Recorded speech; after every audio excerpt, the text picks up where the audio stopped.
வழக்கம் போல் சண்டே வந்துடுச்சு.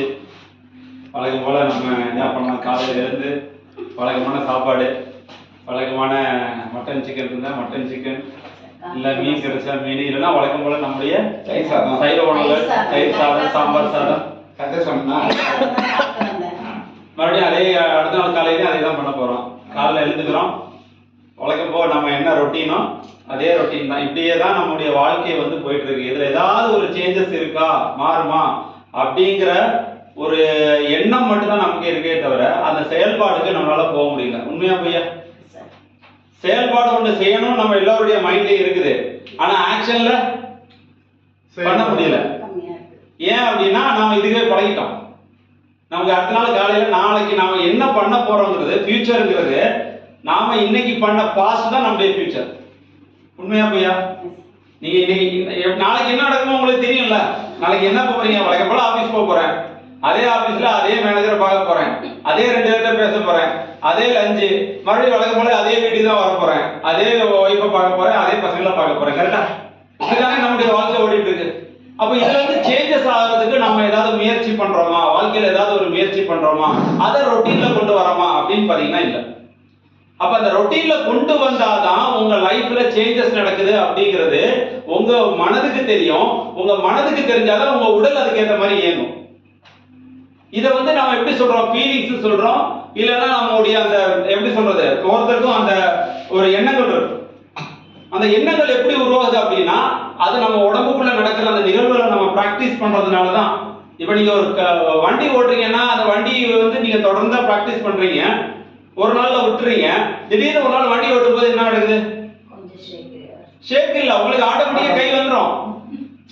மைண்ட்ல ரெஜிஸ்டர், மைண்ட்ல அது ஆல்ரெடி ப்ரோகிராம்டு, அது ஆல்ரெடி ப்ரோகிராம்டு. அதை நீங்க ஒண்ணுமே பண்ண வேணாம். நீங்க ஆட்டோமேட்டிக்கா கை போகும், கியர் போஸ் வச்சு நீங்க எதுவுமே பண்ண வேணாம். நீங்க ஆப்ஷனலா வேற எந்த வேலையை நினைச்சாலும் ஒரு போன் கால் பேசினா கூட உங்க வேலை கரெக்டா நடந்துருக்கும். அது போயிடும், அது பாட்டுக்கு நடந்துடும். நீங்க வழியில எதெல்லாம் பாக்குறீங்க, எதை வேணாலும் பார்த்துட்டு உங்க பாட்டுக்கு வண்டியை ஓட்டிட்டு போய் விட்டுலாம். ஏன்னா ஆல்ரெடி ப்ரோகிராம்டு நம்ம உடம்புல. அதே மாதிரி தான் நம்முடைய டெய்லி ரொட்டீனும் ப்ரோகிராம். ஆனா எல்லாருக்குமே வாழ்க்கையில ஜெயிக்கணும்னு ஒரு எண்ணம் இருக்குது. அந்த ஜெயிக்கிற எண்ணத்துக்கு நாம என்ன ஒரு சேஞ்சஸ் பண்றதுக்கான ஒரு ஆப்பர்ச்சுனிட்டி நடக்கிற இடம் தான் இந்த மீட்டிங். உண்மையா பொய்யா? இன்னைக்கு உதாரணத்துக்கு நீங்க எத்தனை பேர் இன்னைக்கு மீட்டிங் அட்டெண்ட் பண்ணீங்கன்னா உங்களுடைய ஷெட்யூல்ல இருந்திருக்குமா? ஷெட்யூல்ல இருக்காது. அப்போ ஒரு புதுசா ஒரு முயற்சி எடுக்கிறீங்க. புதுசா ஒரு முயற்சியில நம்ம இதை என்ன தெரிஞ்சுக்கலாம், இதை பண்ணலாம், இதுல நமக்கு ஏதாவது வாய்ப்பு இருக்கா, இதை நம்ம பிராக்டிஸ் பண்ண முடியுமா, இதை பிராக்டிஸ் பண்ணா நமக்கு வாழ்க்கையில முன்னேற்றம் கிடைக்குமான்னு ஒரு எண்ணம்க்கு நாம எடுத்து ஒரு ஸ்டெப் எடுத்து வைக்கிறதுனால தான் இந்த மீட்டிங் வந்திருக்கோம். அதனாலதான் நம்ம இந்த மீட்டிங்கை வந்து அட்டெண்ட் பண்ணணுங்கிற அந்த ஒரு விஷயத்தை நம்ம உருவாக்குறதுக்கு காரணம் என்னன்னா, நாம புது முயற்சிக்கு யாருமே வந்து ட்ரை பண்றது இல்லை. புதுசா ஒரு முயற்சி பண்ணணும், இதை பண்ணி பார்ப்போமே அப்படிங்கிற எண்ணத்துக்கு நம்ம ஒரு ஸ்டெப் வைக்கிறது இல்லை. ஏன் அப்படின்னா நமக்கு ஆல்ரெடி ஒரு கமிட்மெண்ட் ஃபுல்லா நமக்குள்ள ப்ரோகிராமா இருக்குது. காலையில எழுந்துக்கணும், ஆபீஸ் போகணும், மதியம் வரணும், ஈவினிங் வரணும், வீட்டுல அந்த பிரச்சனை இருக்கு, நாளைக்கு காலையில எழுந்த உடனே எந்த இதுல இஎம்ஐ கட்டணும், நாளைக்கு எந்த கிரெடிட் கார்டு பில்ல பே பண்ணணும், நாளைக்கு எனக்கு யாரு போன் பண்ணுவா. அப்ப என்ன ஆகுது, எமோஷனலா நமக்கு வந்து டென்ஷனும் நிறைய பிரச்சனைகளும் உள்ள ஓடிக்கிட்டே இருக்குது. அந்த எமோஷன் அதிகரிக்க அதிகரிக்க, டென்ஷன் அதிகரிக்க அதிகரிக்க நாம அந்த எமோஷனுக்குள்ள ஆட்பட்டு அதுதான் நமக்கு கொஞ்ச நாளைக்கு அப்புறம் அது பிராக்டிஸ் ஆகி நமக்கு வியாதி. அது பிபியா இருக்கலாம், சுகரா இருக்கலாம், ஏதோ ஒரு வியாதியா வருது. அப்ப அதுல இருந்து நீங்க விடுபடணும் அப்படின்னா ஏதோ ஒரு புது முயற்சியை நீங்க ட்ரை பண்ணா மட்டும், அதுக்கான ஒரு ஆப்பர்ச்சுனிட்டி தான் இன்னைக்கு ஆர்சியா நமக்கு கொடுத்திருக்காங்க. அது எப்படி கொடுத்திருக்காங்கன்னா 2 விஷயமா கொடுத்திருக்காங்க. ஒண்ணு என்னது, ஹெல்த், இன்னொன்னு என்னது, வெல்த். சோ ஹெல்த் எப்படி கிடைக்குது, நம்முடைய ஆர்சியா உணவுகளை எல்லாமே நம்ம தொடர்ந்து நம்ம யூஸ் பண்ண ஆரம்பிச்சோம் அப்படின்னா ஆட்டோமேட்டிக்கா நமக்கு ஹெல்த் கிடைச்சிருக்கு. எப்படி ஹெல்த் கிடைக்குது, இன்னைக்கு மார்க்கெட்ல என்ன நடக்குது அப்படின்னு பாத்தீங்கன்னா, கேள்விப்பட்டோம் நம்ம எல்லாருமே வந்து எதுக்கு வெளியே பொருளை வாங்குறோம்னு நம்ம வந்து கேள்வி வர்ற அளவுக்கு இன்னைக்கு வெளியே நடந்துருக்கு. என்ன தெரியுங்களா, FSSAI ஒரு ரூல்ஸ் கொண்டு வந்திருக்காங்க. என்ன கொண்டு வந்திருக்காங்கன்னா 50 லிட்டருக்கு மேல யூஸ் பண்ணக்கூடிய ஹோட்டல் பேக்கரியில் இருக்கக்கூடிய எண்ணெய் என்ன பண்ணணும்னா வாங்கி அதுக்கான தனி ஏஜென்சி கொண்டு போய் என்ன பண்ணணும் அப்படின்னா ரீசைக்கிள் பண்ணணும், பயோடீசலா ரீசைக்கிள் பண்ணணும். இது FSSAI சொல்றான். ஆனா இன்னைக்கு மார்க்கெட்ல என்ன நடக்குது தெரியுங்களா, அந்த எண்ணெயை அதிக காசு கொடுத்து வேற ஏதோ ஒருத்தர் வாங்கிட்டு போயிட்டு அதை வெளி மாநிலத்தை கிரியேட் பண்ணி நீங்க வீட்டுல ஊத்துறக்கூடிய விளக்கு தீப எண்ணெய் இருக்கு பாத்தீங்களா, தீப எண்ணெயாவும் லோ கிரேட் எண்ணெயா இன்னைக்கு மார்க்கெட்ல மறுபடியும் ரொட்டீன் ஆகிட்டு வருது. இது யார் உடம்புல போகுது? யாரு சுவாசிக்கிறா? நம்ம தான். இதுதான் இன்னைக்கு மார்க்கெட்.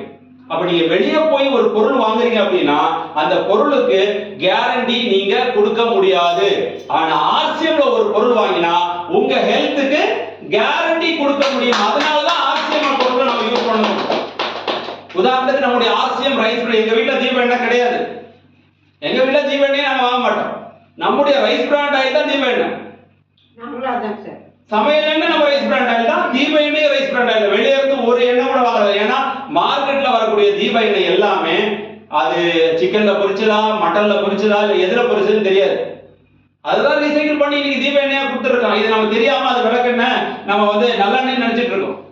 இதுதான் இன்னைக்கு மார்க்கெட்ல இருக்கக்கூடிய அவலம்.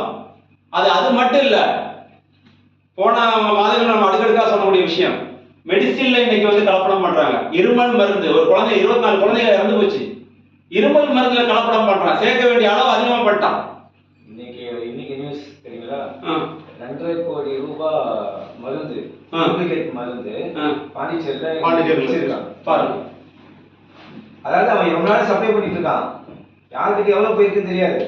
அப்ப நிலைமை எப்படி போயிட்டு இருக்குன்னு பாருங்க. அப்ப நாம வாழ்க்கையில ஏதோ ஒரு ஸ்டெப் எடுத்து நம்ம வாழ்க்கையில ஜெயிக்கணும்னு போகும்போது நமக்கு ஏதோ ஒரு விதத்துல நோயின்னு ஒண்ணு நம்ம வாழ்க்கையில நம்ம முன்னேற விடாம தடுக்குது அப்படின்னா அப்ப வெளியே இருக்கிற பொருட்கள் நம்முடைய உலகத்துல உடல்ல எவ்வளவு பாதிப்பு ஏற்படுத்துங்கிற பாருங்க. அப்ப நமக்கு 2 விஷயம் வேணும். வாழ்க்கையில ஜெயிக்கணும், இன்னொன்னு ஆரோக்கியம் வேணும்னா முதல் ஸ்டெப் ஆர்சிஎம் பொருட்களை யூஸ் பண்ணுங்க. 100% ஆர்சிஎம் பொருட்களை நீங்க யூஸ் பண்ணாலே போதும், உங்களுக்கு வரக்கூடிய பேராபத்தை தவிர்க்கலாம். அதுக்கு பெரிய உதாரணமே நாங்க இன்னைக்கு ஆஸ்பத்திரியில் இருக்கிற நான் ஒவ்வொருமே கடந்த 5 வருடமா யூஸ் பண்றேன். இன்னைக்கு வரைக்கும் ஆஸ்பத்திரி வாசல்ல போய் என் குழந்தைகளை நான் கூட்டிட்டு போறது இல்லை. உண்மையாக சொல்றேன். இதை சபைக்கோ மேடை பேச்சுக்கோ சொல்ல வேண்டிய அவசியம் இல்லை. 2 நாள் கூட நேற்று கூட நம்ம அம்பத்தூர் மீட்டிங்ல நான் சொன்னேன். என் 2வது பொண்ணு பாத்தீங்கன்னா இரவு முழுவதும் பாத்தீங்கன்னா தொடர்ந்து இருமல், நைட்டு தூக்கமே இல்லை, தொடர்ந்து இருமல். இப்ப சாதாரண பெற்றோர் என்ன பண்ணுவாங்க, உடனடியாக ஹாஸ்பிட்டல்ல கொண்டு போய் நெபுலைசேஷன் பண்ணிடுவாங்க. நான் என் குழந்தைய கூப்பிட்டே போல, உண்மையா சொல்றேன், கூப்பிட்டே போல. அவளுக்கு என்ன, நம்முடைய பஞ்சு துளசி, நம்முடைய பிராஷாவேலா, இது 2 மட்டும் தான் கொடுத்தேன். அடுத்த நாள் ஸ்கூலுக்கு போயிட்டா. நல்ல வேளை 3 நாள் லீவ் விட்டாங்க ஸ்கூலு. அவ ரெஸ்ட் எடுத்தா, அதுக்கு அடுத்த நாள் ஸ்கூலுக்கு போயிட்டா. இருக்கு இருமல், ஆனா அன்னைக்கு இருந்ததை விட இப்ப இருமல் சளி எல்லாமே குறைஞ்சிருக்கு. ஏன்? அவளை 5 வருஷமா நம்முடைய ஆர்சிஎம் பொருட்களுக்கு நான் பழகிட்டேன். வெளியே இருக்கிற ஆன்டிபாடிங்கிற அந்த ஒரு விஷயத்துல இருந்து நான் மறந்துட்டேன். நேற்று அது கூட அம்பத்தூர்ல சொன்னேன். 85% நல்லா தெரிஞ்சுங்க சார், இது ஒரு இன்ஃபர்மேஷன். நீங்க இன்ஸ்டாகிராம்ல பாத்தீங்கன்னா, சோசியல் மீடியால பாத்தீங்கன்னா 85% இந்திய மக்கள் உடம்புல ஆன்டி மைக்ரோபியல்ங்கிற பாக்டீரியா இருக்குது. இது நான் சொல்ல, லான்செட் அப்படி சொல்லக்கூடிய மருத்துவ பைபிள் சொல்லுது. டாக்டர் எல்லாம் அதை படிச்சாங்கன்னா அதுதான் அவங்களுக்கு பைபிள். அந்த பத்திரிகை சொல்லுது 85% இந்தியர்கள், வெளிநாடு ஆளுகள்ல இந்தியர்கள் ஆன்டி மைக்ரோபியல் பாக்டீரியா உடம்புல இருக்கு. அப்படின்னா என்ன அர்த்தம்? ஆன்டிபாடி மருந்து போட்டா உடம்பு ஏத்துக்காது. ஆன்டிபாடி மருந்து உங்களுக்கு போட்டுச்சுன்னா உடம்பு ஏத்துக்காது. பிரசவ வழியில இருக்கிறவங்களுக்கும் ஐசியூல இருக்கிறவங்களுக்கும் இருக்கிறதுல ஹை டோஸ் ஆன்டிபாடி போடுவாங்க. அந்த கண்டிஷன் இருக்கிறதுக்கு அந்த ஆன்டிபாடி ஒர்க் ஆகலன்னா அவங்க உடம்பு என்ன ஆகும்? அதுதான் இன்னைக்கு சிச்சுவேஷன். ஏன்? வீதிக்கு வீதி மெடிக்கல் ஷாப்பு, வீதிக்கு வீதி மெடிக்கல் ஷாப்ல ஒரு டாக்டர், அந்த டாக்டர்கிட்ட போயிட்டு ஆன்டிபாடி மருந்து நம்மளால கேட்டவொன்னு அவர் கொடுத்துருவாரு. அப்ப என்னது? வீட்டுல ஒரு டாக்டர், மெடிக்கல் ஷாப்ல ஒரு டாக்டர். ஏன்னா நாமளே டாக்டர் ஆயிரும் நம்ம குழந்தைகளுக்கு. எதுக்கு எடுத்தாலும் குழந்தைக்கு சளி வந்துருச்சா, கொடு ஆன்டிபயோட்டிக். இப்ப அந்த ஆன்டிபயோட்டிக் மருந்து சாப்பிட்டு என்னாச்சுன்னா இன்னைக்கு நம்ம உடம்புலயே அந்த பாக்டீரியாவை அதை எதிர்க்கக்கூடிய தன்மைக்கு மாறிடுச்சு. அப்படின்னா எவ்வளவு அவலமான நிலையில் நம்ம இருக்கோம். அந்த நிலையிலிருந்து மாறுறதுக்கான ஒரு வாய்ப்பை உருவாக்குறதா ஆர்சிஎம். சோ அதனாலதான் நம்ம ஆர்சிஎம்குள்ள வர்றோம். பிசினஸ் நமக்கு வந்துடும். ஆனா ஃபர்ஸ்ட் நம்முடைய தலைமுறையும் மாத்துறதுக்கான ஒரு வாய்ப்பை கொடுக்கறது ஆர்சிஎம் அப்படிங்கறத நம்ம முதல்ல புரிஞ்சுக்கணும். சோ ஆர்சிஎம் பொருட்களை தொடர்ந்து யூஸ் பண்றவங்கள வீட்டுல போய் பாருங்க, அவங்களுடைய ஆரோக்கியம் நார்மல் லெவலை விட மேம்பட்டிருக்கு. எத்தனை பேர் டயபெட்டிக்ல இருந்து ரிவர்ஸ் ஆயிட்டு இருக்காங்க, எத்தனை பேர் தைராய்டுல இருந்து வெளியே வந்திருக்காங்க, எத்தனை பேர் பிபி டேப்லெட்டை அவாய்ட் பண்ணிட்டு வெளியே வந்திருக்காங்க. எல்லாமே ஆர்சிஎம் பண்ணக்கூடிய அதிசயம். முடி இல்லாதவங்களுக்கு முடி வளருது. எத்தனை பேர் வளருது சார்?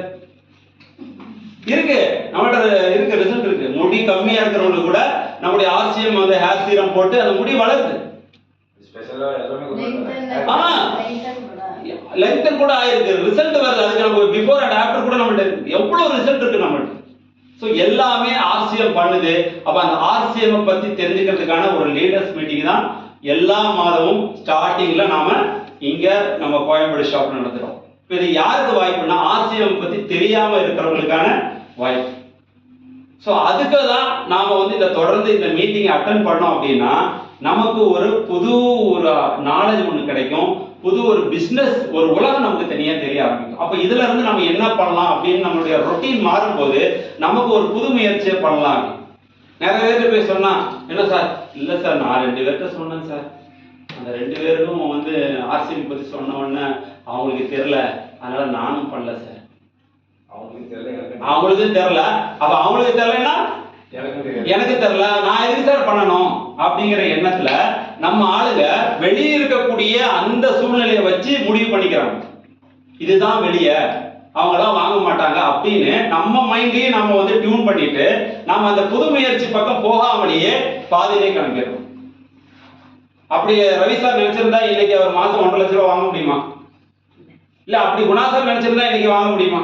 இல்ல அப்படின்னா சுகுமார் சாரோ பத்மநாபன் சாரோ இல்ல மத்த எல்லாருமே வந்து வாங்க முடியுமா? அவங்க என்ன நினைச்சாங்க? இல்ல, இது புது முயற்சி, இதை நம்ம ட்ரை பண்ணுவோம், இதை நம்ம பண்ணா கண்டிப்பா மாற்றம் நடக்கும்னு பண்ணதுனாலதான் இன்னைக்கு ஆர்சிஎம்ல தொடர்ந்து இருக்கிறாங்க. யார் முயற்சி பண்றாங்களோ அவங்களுக்கு ஆர்சிஎம்ல கண்டிப்பா சேஞ்சஸ் நடக்கும். சோ அதை பத்தி நிறைய தகவல்களை கொடுக்கறதுக்கு நமக்கு வந்து இன்னைக்கு வந்து பாத்தீங்கன்னா அம்பத்தூர்ல இருந்து நமக்காக